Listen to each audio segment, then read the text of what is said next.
Attention crew, this is your Captain Caliban speaking. This is a supplemental episode of Enterprising Individuals, where we bring you news and tidbits from the world of Trek, also interviews with special guests, and a few little surprises along the way.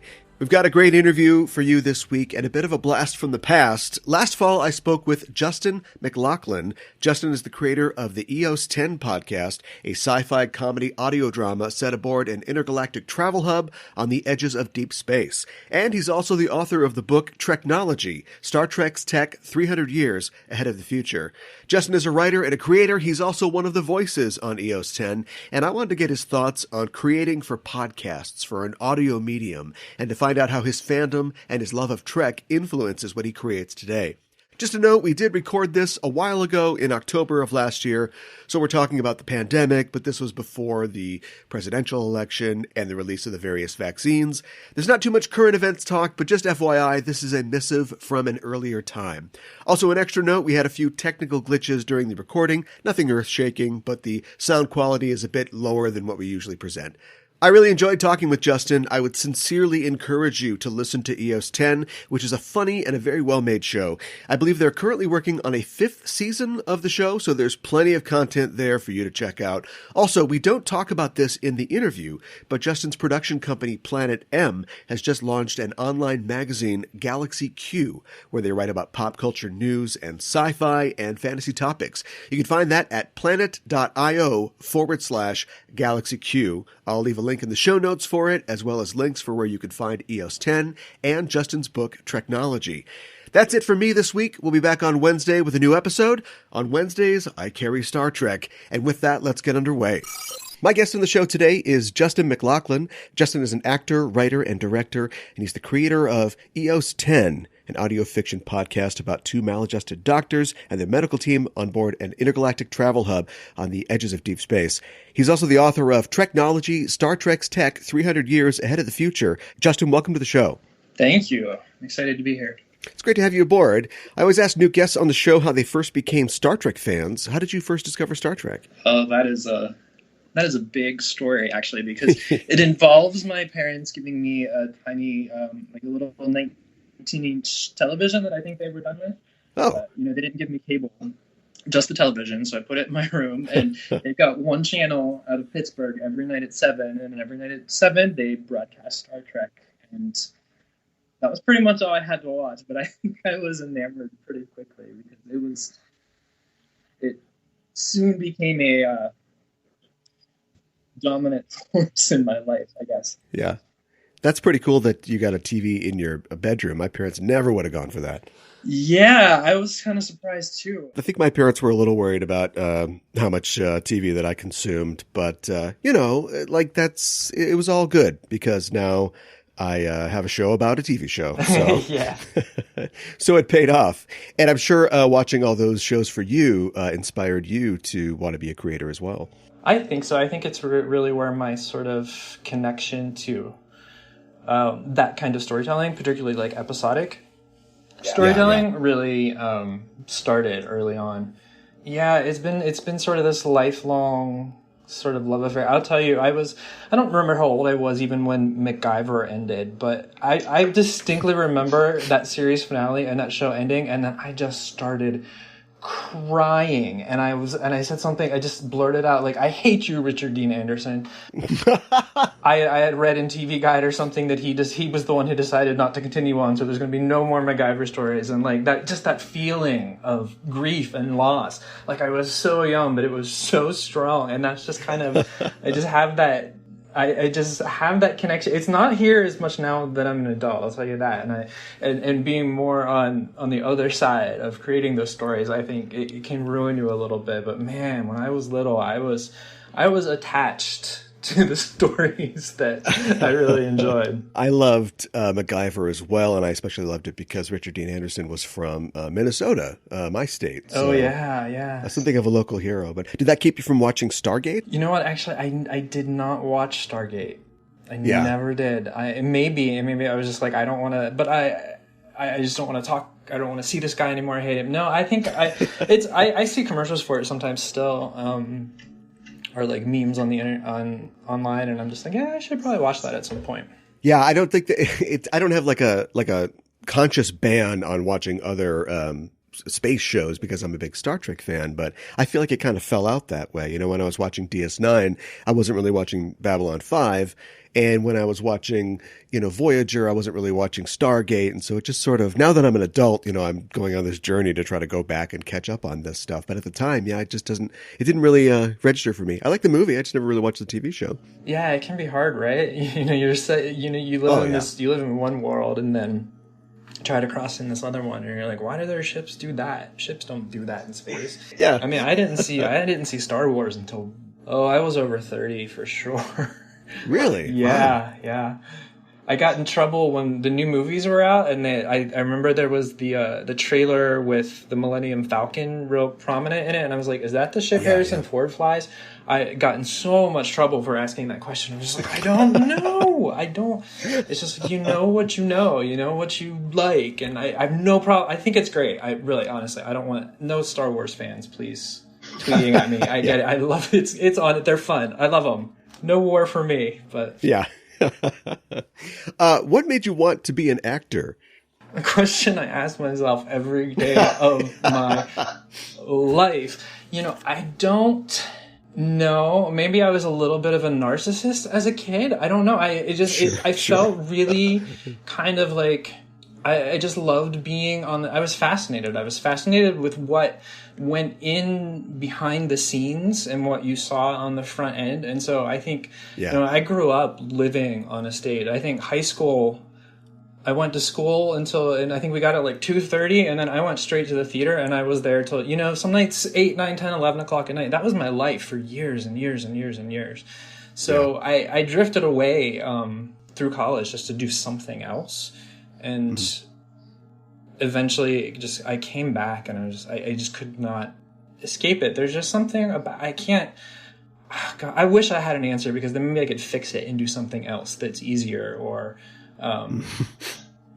more stable, or I don't know. It's just because it's such a hard industry in so many ways, but there's nothing else like it for me. So I guess that's what I'm supposed to be doing. You know, you have a very successful audio fiction podcast, and I should say that you're also the creator of the Heroics audio fiction podcast as well. And radio plays and audio fiction have become very popular in the podcasting sphere. It's kind of ironic that the futuristic technology of podcasts is delivering radio plays. I mean, it's right there in the name, technology that podcasts are supplanting in a lot of ways. Why do you think that the radio play, a century-old form of entertainment, is thriving online? Well, I think one of the most obvious explanations is probably just the ease behind it. I mean, I think people jump into this and it looks deceptively simple from the outside, but there is, you know, it's not the same as having to cart around an entire crew and a camera crew and getting locations, even though we're actually pushing more towards recording on location and outside of studios. But I think it looks like it's not as intimidating, you know. It's just something that I think people can jump into. But I mean, then I have all kinds of theories about, you know, just psychologically what I think this format does that, you know, reading a book doesn't do, or watching a movie doesn't do. It just engages you in, I think, a really sweet spot for a lot of people, being able to listen and kind of engage their imaginations just enough, but not have it fed to them like a movie would, if that makes sense. So I think, I don't know, it appeals to people on both ends. And so you've found what's happened in the last 5-10 years, you've just really seen this kind of like a community build up around it. There's definitely a particular person who I think really goes for these, really enjoys this kind of storytelling. That's interesting. You know, it helps too that the corporate interests are getting involved. You know, there's platforms like Audible delivering star-studded adaptations of novels and comic books and original material as well. I have not indulged myself yet, but I've heard the commercials for the Sandman adaptation. Mm-hmm. And being a big fan of the comic book, it was like, maybe want to check that out. Yeah, they're really they lend some legitimacy to it that otherwise might not be there. And, you know, when I talk with different companies, and they all have different goals for why they're doing it too. And I think you see like Audible really jumping into like licensing content and sort of moving sort of the way, you know, Amazon Studios did in terms of going from selling other people's stories to creating their own. And places like Spotify, and I think also some of these companies are seeing like this is way cheaper content that people are just craving that we can produce. So they're just exploring what they can do. And I like, some of them will tell me like, we don't want to be just an IP factory. We want to have really good stories that can only be told in audio, and I think that's great. And then other ones are like, we're just really looking to like test out new talent and ideas, and we want the IP. And I'm like, that's great too. Whatever your motives are, let's create more things and get more stories out there. So I think it'd be interesting if, Amazon does this. They've got like James McAvoy and Jesse Eisenberg fronted podcast, and they go a couple more years and then they just ghost and disappear because apparently it wasn't profitable enough for them in the space. And then all that's left is like the real people creating good shows like you. Yeah. And I do wonder about it's this sort of entertainment industry mentality about, if you just put the right actor out front, it'll draw an audience. Yeah. You have a lot of people who are really exceptional at spotting people with big names and not necessarily understanding what people in this, I think in this genre are really looking for in a story. And it's not necessarily the really big name talent. And like, no offense to big name talent. They're great, or anyone that wants to work with them. I'm just not sure that's the right approach, but I'm not sure the industry knows any other approach. Yeah, like no offense to Cecil Baldwin, but like, he wasn't a household name when Night Vale started, but now, they're filling up theaters and they're selling millions of dollars in merchandise, and it's working out okay. Yeah, for sure. It's no one knows what's going to work, so they go back to things that have worked in the past. Yeah. Without really understanding why it worked. They just wanted to work again. And so, they're playing the odds, so it's hard to blame them. It's just, it's confusing. It's really confusing. You never know what people are going to respond to. It's never what you think. Well, the core of it, of course, is good storytelling, though. Where did the inspiration for EOS 10 arise from? It came... Well, I'm married to a doctor. I don't know if a lot of people know that. Oh. And at the time, I think the only people I knew were doctors. We moved around a lot through the training period. Doctors trained for many, many, many, many years. And without me having like an office job all the time, like the only people I knew were people that I met that way. So I was fascinated by how what my impression was of doctors before I knew any personally versus my impression of doctors after all my friends became doctors. And it was a radical change. And I suddenly saw them as people deeply flawed, and it was kind of a story that was in my mind. And to be honest, I started writing it, I think I had maybe just started acting again and had an audition for this TV show, and TV was not something that I had normally done at that point. And, I didn't book it, and I think I was just really depressed about it and wanted something creative to do. So I started writing EOS 10, and if I knew now how many auditions I had ahead of me to not book, I might not have gotten so upset about it. But at that point, it didn't feel good. So I was like, I need something to just give me some creative output. And next thing I knew, I had like 8 scripts, and I was like, okay, maybe I can find some actors and I can record this. And I did, and I put it online. And then one night I was scrolling through Tumblr, and I saw this drawing that someone had done of one of the characters, and I was like, oh, wow, people are listening. Yeah. And I think that was the moment I realized that I had this thing that I had to kind of take care of, that I wasn't even sure people would have. Keep doing this. People like it. Oh, what did I do? How did that happen? I don't know. It's been a wonderful sort of outlet to keep me moving. This is an industry of not just of ups and downs, but of like busy, really not busy, not sure you'll ever work again, kind of back and forth. And just to always kind of have this, to be there. People are remarkably patient when you have the thing that they want. They'll wait for it. Right, yeah. But no, this audience has endured really long. It's like we're a British TV show. They just wait for it. I try my best and things, I'm super appreciative of the fact that people have just stuck by it for so long. You just, all I hear is there more? Is there more? Tell me more. What happens next? I'm like, Yeah. We want there to be more. So it's just, It's the realities. One thing I don't do is ask people to work for free. We don't generally pay people. No one gets rich, let me put it that way. But I value the contributions that they make, and the one way we can show them that is to pay them. We're fortunate enough to be in that position. I know a lot of shows aren't, and just some rules that I made for myself that I think have made it harder. But it's, there's lines that there are values that are important to me, so I try to put those into what I do and treat the people that collaborate with me as best I can. I was just talking this morning about some friends about a production company who actually on its own figured out how to get its actors more money from a client for a commercial they were producing. We're like, that's so rare. Like, we wouldn't even have known we were owed more money. And it's things like that. Like, I want to be that part of the industry, not the part that we're always like, what are these people doing? Or like, look what these monsters did today. So, right. Yeah. I don't want to be the monster that everybody's talking about behind my back. Did your Trek and sci-fi fandom affect or influence the writing of EOS? Oh, I mean, yeah, I think if you know the show, both shows, you're going to see where sort of the antecedents are and like where we get storyline ideas that we can then twist. Or, I think it was someone else. It's bad that I don't know this. I think it was fourth season, actually. I think we have a joke where I think it's Brian says, like, make it so. And one of the characters is like, what the hell does that mean? What do you want me to do? Do it. Let's make it so. And they go back and forth like, what? Well, why don't you just say it the right way?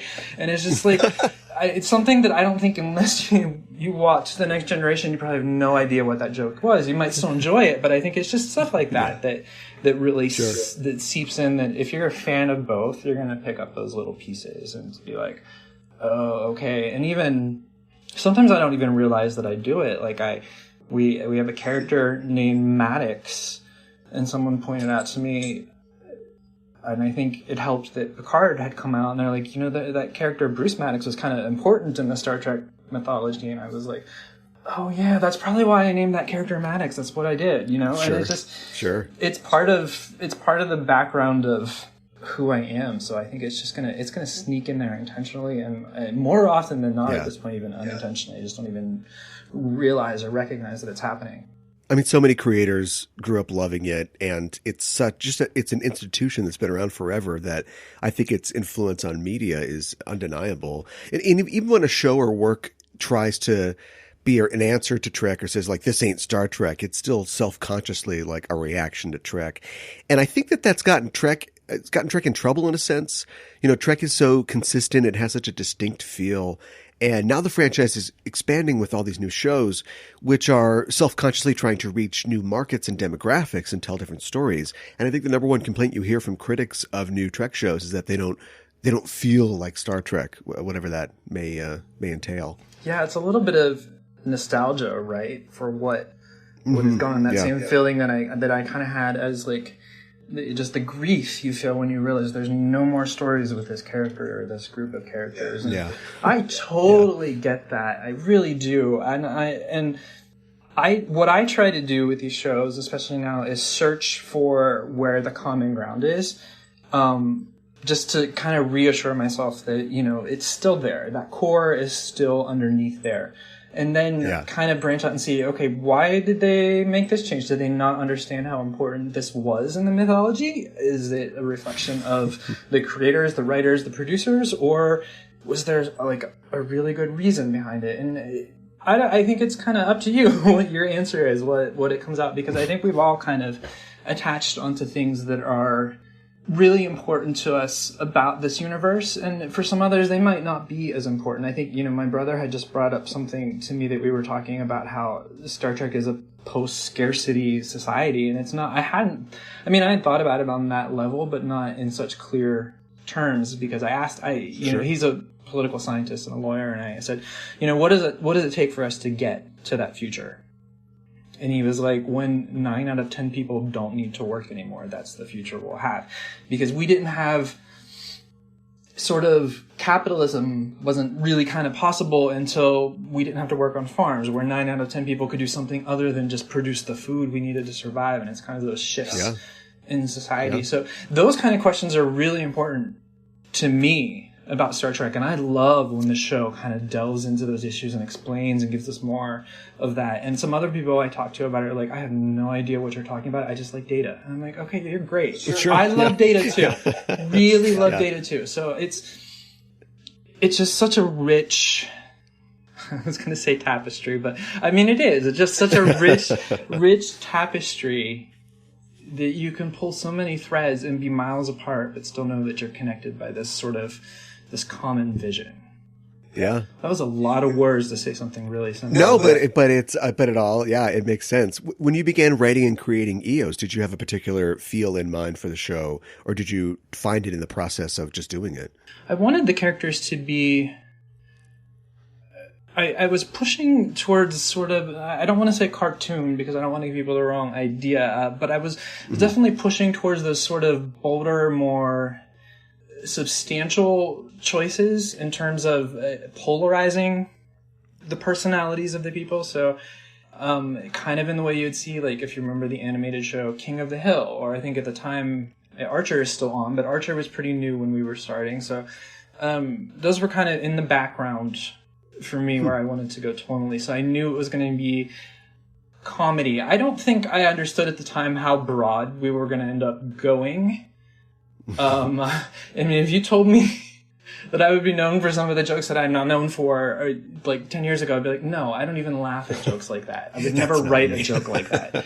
And now it's like, oh, okay, yeah, I did write that. I'm not sure why, but that was me. I made that up. So it's just, I say now that there are two kinds of EOS 10 episodes. The characters are either in a really like life and death, serious, dramatic situation they respond to just completely ridiculously, or they're in a ridiculous situation they treat really serious and like a matter of life and death. And that's sort of the framework that I think we start from now. It takes some time to get that clarity for sure, but I think the more time that you spend kind of asking yourself those questions ahead of time, the quicker you get to a really great result. You can get there by a lot of different processes, but I feel it's really important to answer those questions and make those choices early on in the process. And I've done that to varying degrees of success. And you are Ryan Dallas on the show as well, and you produce and you direct the shows as well. I know it's a lot of hats to wear. I know in your short film work you've directed actors. How's it different directing voice actors rather than actors in live action? I think I do a lot more work helping them envision where they are and what's happening. It's really easy when you're standing behind that microphone in the studio to just start reading lines, which, you know, like everyone's good. Like everyone can make a line reading sound really good. But then sometimes you get back to the studio and you're like, yeah, but it's really windy and loud, and the voices don't kind of match. And so just giving them just sort of a really strong foundation. And you know, I've talked with my engineers, like what would it take to, you know, put some backgrounds in their headphones so they can hear the sounds of the environment. Anything to just help them visualize where they are and what's happening, because I mean, quite frankly, they do most of the rest of the work on their own. They're just great. So it's just on a rare occasion when I need to make sure a line is delivered a certain way, just because it sets something up or makes something make sense, I'll put a little tiny direction into the script. But at this point with the EOS 10 cast, they just let them fly. They just know what they're doing. Heroics was they came in really well, you know, like they hit the ground running really hard. They were just such great, we managed to just cast such great voice actors for that show. But I think some people love working with me and some people don't necessarily, because my style is just kind of like, you know, if I'm talking to you about your performance, that's usually when something isn't working. If I'm not talking to you, it's because there are 1,000 other things and you're working. You're great. So I'm just going to leave you alone. Sure. Yeah. And I find that it's easier here. I think in LA, that's because of the pace at which like TV production and things move. I think actors here are more cognizant of that. But sometimes you have actors who need a little more, what's the word I'm looking for? I don't want to just say praise, but they need a little more confidence boosting and a little more kind of, you're doing great. And there's not always time for that. And I try so hard. I always say thank you after a take ends, and then I'll come back like 5 minutes later. By the way, that was fantastic. I love you. You're awesome. And it's true. Actors love that. They do. And they're doing, it's hard work. They're so often the most visible face of a project, and they have the least control over it. So It's just kind of, I love actors, and I really try hard to take care of them and protect them because I know what it's like to be in those situations and what it feels like sometimes. And this was in Heroics. One of the actors, he plays Nolan, his name's Jake Outlitzer, has this unbelievable voice, and he's giving me all these great takes on this one line, and he's just trying things, and it was just and finally I was just like, can you just say it like you just want an answer to the question? Like, can you just be really basic? And everyone just died laughing, and I was like, oh, I know, I didn't mean that to be like rude or anything. I just want it really simple. And he was like, yeah, I can do it simple. So I mean, actors are amazing, and he took that really well. But I wasn't thinking about what I was saying or how I was saying it, and I was just like, sorry. Has COVID-19 affected production at Planet M? Yeah, I don't think we haven't put anyone in the studio. Wow, it was January. I think we stopped. Sure. And we've had some stuff done, but it's usually with an actor who has access to like a home studio and will sit, by themselves. And Charles Lipper plays Levi. He has his own studio, so we record a lot of ES10 in his studio, and he's done some stuff since then because he has the capacity to do it to home. But safety is pretty much my number one priority always. And like I said, being married to a doctor, I kind of have a different view than I think a lot of people do. So I know some people are out there working now, and I know that they've got good heads on their shoulders, and they'll take precautions, and they understand the risks, and I understand why they have to do it. I fear for them, and I don't want to put anyone in that situation, but I'm also hopeful that we're starting to develop protocols and learn more about how this works. And particularly with audio, that I think we can do some stuff more remotely. And it kind of sucks because we were getting to a point where we were really starting to experiment with like on location recording, getting out of studios, and if I have a scene with two people in a park, like taking them to a park and letting them and just recording them in the park and stuff like that we kind of have to slow down on. But I think we're more fortunate that we can just kind of ride this out than a lot of other places that really rely.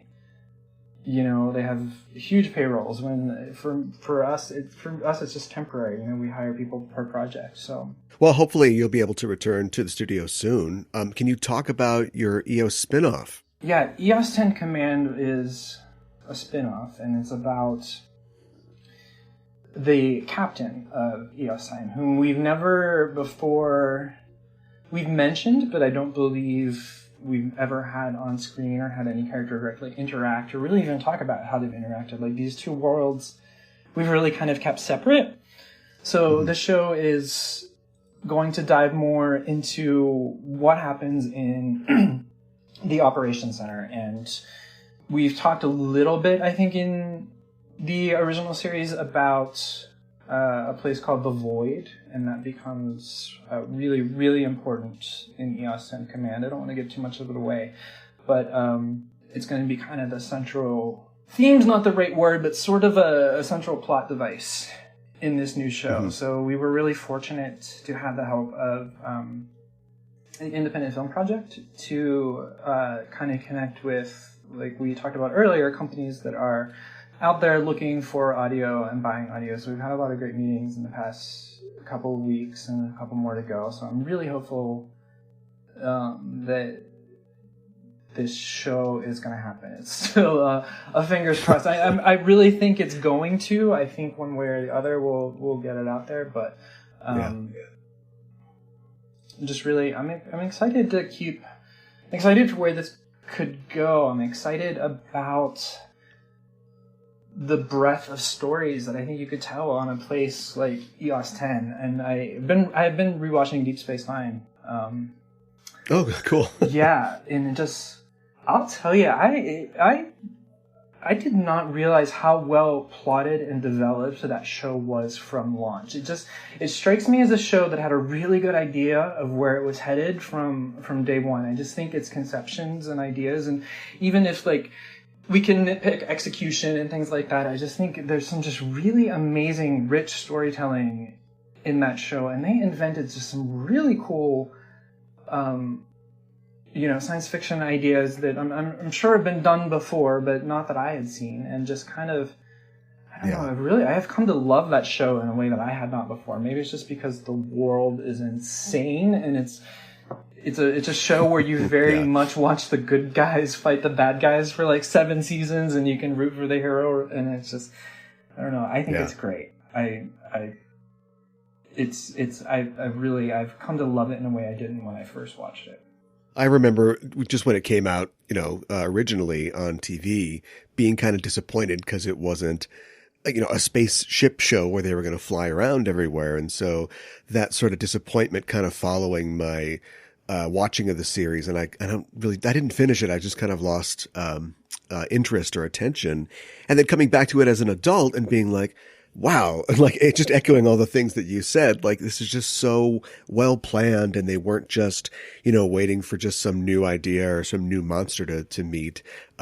Just the things that they wanted to try to accomplish, and the way that they accomplished, as far as I can tell, pretty much all of them. Like it's a really an amazing accomplishment in sci-fi storytelling on TV. Yeah, it is so underrated. It does not get the praise that it is due. And I think I was 7. I would have been in high school. I was 17 when I came to LA to work on this show called Channel News. I don't know if anyone outside of high schools back then would even know what that is, but it was a news program that was broadcast to high schools. And Lisa Ling got her start there. Anderson Cooper got his start there. Really great journalists have come out of this show. But anyways, their studio was Raleigh Studios. It's this little place on Melrose Avenue right across from Paramount Pictures. So the first time they brought me out, I lived up in Universal City, in the Universal Sheraton, and they would drive me down to the studio every day when they were taping the show. And so I had like the equivalent of like set teachers watching me. I actually did homework in my hotel room for 2 hours every morning, and then they brought me down. But when I got there, I was like, so look, Paramount Pictures is right across the road. I'm going over there one way or the other, so you should probably find a way to do it so I don't get arrested. Because I'm going. Like, I've never been this close to, like, a Star Trek set in my life, and I am not letting go of this opportunity. And they did, and unfortunately, we could not go on the Voyager set. It was hot. But I saw Kate Mulgrew walking from our trailer onto the stage. And then, for some reason, Deep Space Nine was in production. They were not shooting that day. And they had left one of the huge garage doors on, I forget which stage it was, whatever stage the promenade was open. So we just kind of slipped in and walked around the promenade. It was completely dark. There was equipment everywhere. But I was 17 and I was in heaven. Like, I could have died happy that day. I cannot tell you. It is one of the most vivid memories of my entire life. It was amazing. Wow. That's incredible. Well, good luck on your new show. I want to talk about your book, Treknology.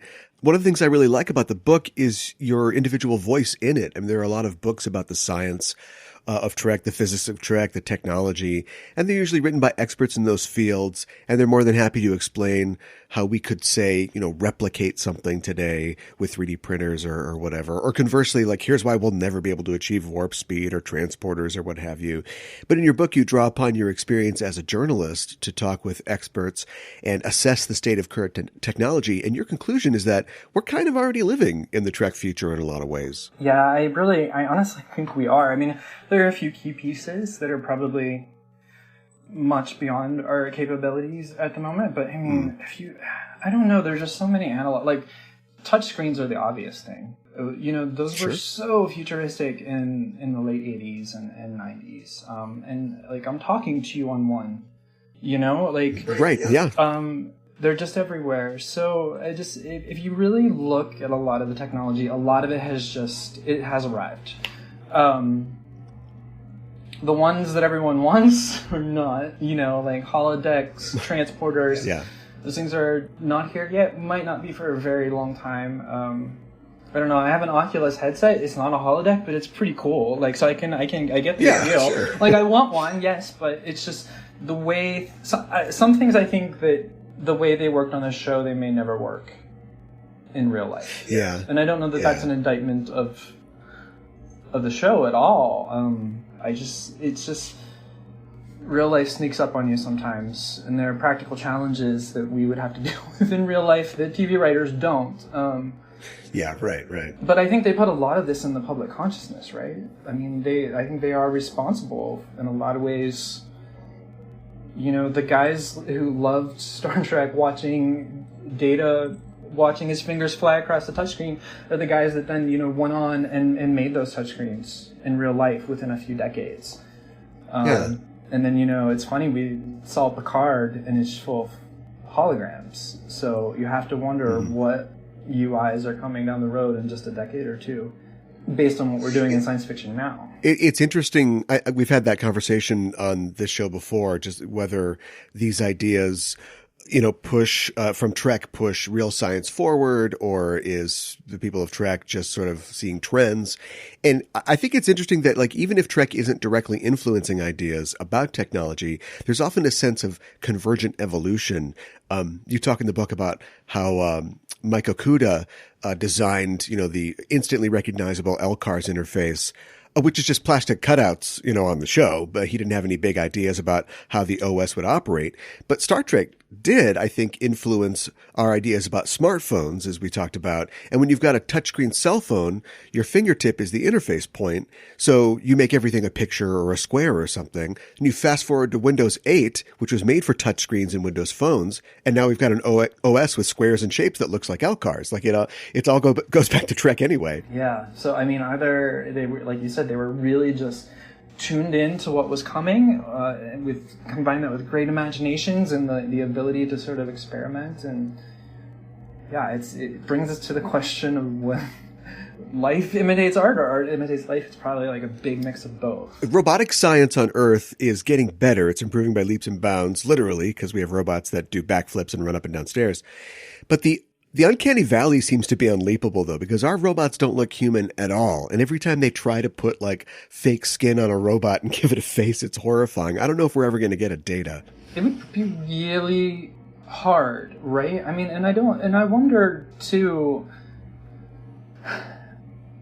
I look at what we do in, like, 3D modeling and 3D and photorealistic modeling, and I see the boundaries that artists are pushing in that format. Mm-hmm. And I just wonder, would they ever be able to create something that could fool us in real life so that those sort of emotional responses aren't triggered when we look at it? I think you're right. I think it's going to be really, really hard, because I think there's just some things that we don't understand about how we perceive each other and how, when I look at a face, what my brain is actually registering.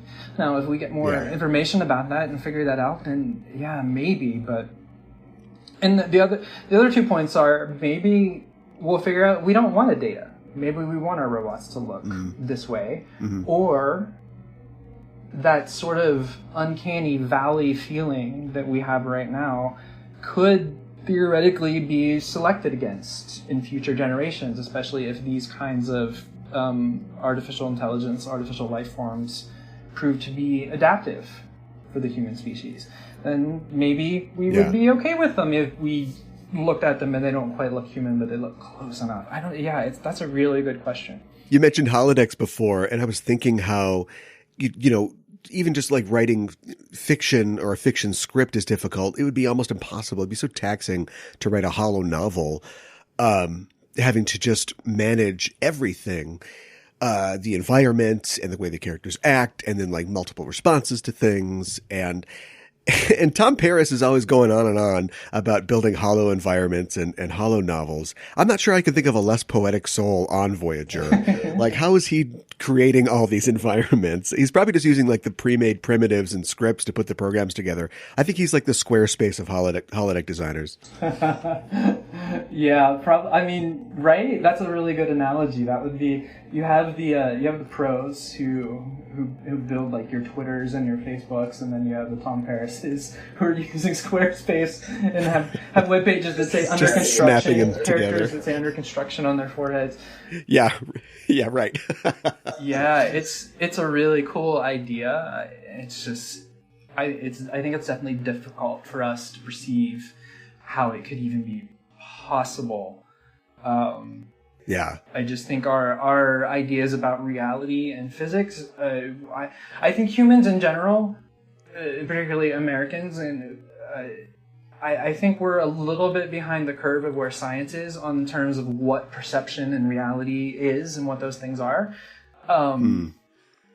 Like what science is starting to tell us that they are. So I think we're gaining knowledge that's leading us in that direction where we can do what they do. And I do think it's probably even sooner now, looking, 5, 6 years after that book was written, the knowledge that we've gained just in that time and kind of where it might push us and where it might lead us. I think right now in our near-term future, something like something that more feeds the brain sensory information that isn't actually there, but the brain perceives as though it is probably more realistic than the way they conceived of a holodeck. But who knows? I think predicting this stuff is just absurdly hard. Unless you're building it yourself, there's no way. You're kind of just grasping at straws sometimes. As a fiction writer and a screenwriter, I wanted to ask you, nobody argues the effectiveness of sci-fi as a tool for metaphor and allegory. Certainly Star Trek has spent a lot of time examining social and technological issues in its stories. What I'm concerned about is the ability of humanity as an audience to listen to those lessons. Star Trek speaks out against racism and discrimination all the time, and yet we're living in one of the most hate-filled eras in history, and Trek warns us about ecological disaster, and we're facing a climate crisis that may now already be unstoppable. Why are we such a bad audience for these messages? Because we have not evolved to the point that we can handle these problems yet. I was thinking about this actually this morning. We're still fighting two sort of systems. We have our old brain system that kept us alive when we lived in caves, and then we evolved to have this sort of higher thinking capacity. And these two systems are often at war with each other. And the older brain reacts quicker and faster and more negatively. And it's a human bias that we're really, really bad at sacrificing now to prevent something down the road. And one of the things that I think about all the time is that in Star Trek's history, much of which is still in our future, things get way worse on Earth before they get better, In a lot of ways, we've tracked some of the way they think things had played out. And I think about often, there's a line from First Contact that I think it's Troy who says, It brought humans together like never before when they realized they weren't alone in the universe. And I think, wow, that is such a poetic idea. I don't know that it's true, especially not right now. I don't know that we would react that way. I would love to think that we would, but it's just... that's why I think I had asked my brother again, like, what does it take to get us to a society where everyone's needs are provided for, that we can move on to not just surviving, but actualizing and becoming the best versions of ourselves. Well, how do we get there? And in their history, it took a Third World War and contact with a peaceful alien race who was in some ways the exact opposite of you humans were. So how it'll play out for us. Yeah, they kind of lucked out there. Yeah, right. And so how it will play out for us, I don't know. It's really hard for me to imagine a scenario where it plays out that way. Not the part where it gets worse. Those scenarios those are the ones I dream about every night. I get those ones. But just the ones where we respond better, it's really easy to feel hopeless right now. But I do think that's one of the reasons that I spent this last, I spent my quarantine watching Star Trek, and I think for two reasons. Because it gave me such comfort as a child. So I think it's just natural that in this period of like immense stress and uncertainty that I would just go back to something that gave me so much joy and so much comfort then, but also just because of what it represents. It's an ideal about what we could be that in a lot of ways seems like pretty damn good, right? You can argue with elements of it, sure. Yeah. But I don't think anyone argues or could reasonably argue that we would not be better off to get to that model. Well, thanks so much, Justin, for talking with me today. And if people want to know more about you or your podcasts and Planet M, where can they go online? I think probably the best place is my Twitter feed. I am at Justin McLachlan. All right, great. Well, good luck with the new show. Awesome. Thank you so much.